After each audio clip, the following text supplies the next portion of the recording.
So what I've got here is a kind of an innovative trellis for growing hops. It may not be commercially successful, but I think technically it's worked out.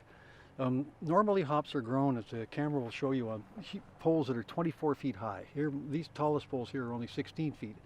So they're 24 feet up, and they're made with wire rope and all sorts of things. It's very difficult to imagine a single person, especially an old fart, doing something like that. So I happened upon books about a Japanese design tradition called Wabi, Sabi, which is about imperfection and impermanence. It's a Zen way of looking at things. And I looked around my hop yard and I thought, well, I've got imperfection and I've got impermanence for sure. So I kind of adopted it. And what I built was a trellis that looks like this. So if I can get between the camera and the net, so you got the net, you can see that this is a 1 foot square nylon netting, and I buy this in 1,000-foot rolls. And then I've got it kind of hanging up on bamboo poles, and the bamboo poles themselves are adjustable with various kinds of pulleys and rigs around and about. So if we walk up higher up, you'll see what this looks like. I have 10 rows of this. Each of these little trellises is 90 feet long, and they're secured at one end by an existing fence post that was here. So now if you get a shot down the road, you'll see what they look like. There's this row, and there's another one farther on, 10 of them. They're linked together up above with a small rope. You can see here that sort of just ties one vertical pole to another. Doesn't take much stress, it's just enough to keep them registered to each other. And then that whole matrix works all the way across the trellis, hopefully making it a network. It's very windy here, so things need to be able to not resist the wind, because this stuff's just not strong enough to resist a 50-knot wind. They need to let the wind blow them. They need to be elastic.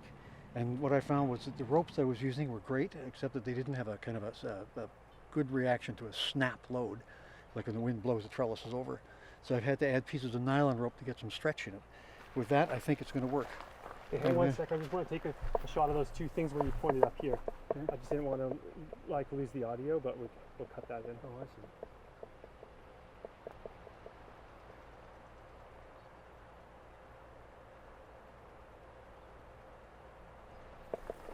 And just one other thing I want to point out. You can see up here that there's a cotton rope or a manila rope that runs along that's woven into the black nylon webbing, and that's what holds the whole webbing up.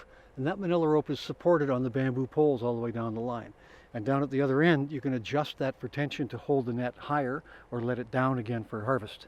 So the whole intention is to provide something that's cheap, simple, as organic as it can possibly be. It kind of replaces labor maintenance with capital costs, so I don't mind putting the trellises back up as long as it saves me a few $1,000 in steel and wire. And there's integral irrigation. Each line has got a drip row running underneath it, so I water only the hops. I don't sprinkle and waste water on the other things. So I can water the hops quite deeply, and I will irrigate and fertilize the hops also by putting fertilizer through that pipe at the same time. And that'll give me a fully self-contained system.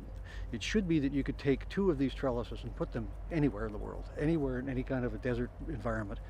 It doesn't matter what the countryside looks like underneath, and they're self-contained, they're self-sustaining, they stand up, they reinforce each other, and with the irrigation together, they provide pretty much all you need, irrigation and nutrients to the plants.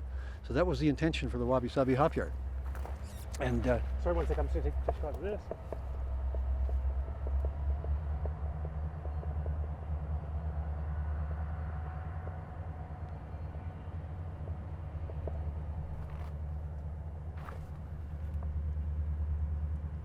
see the water from there. Here, in fact. It's just on the drip line.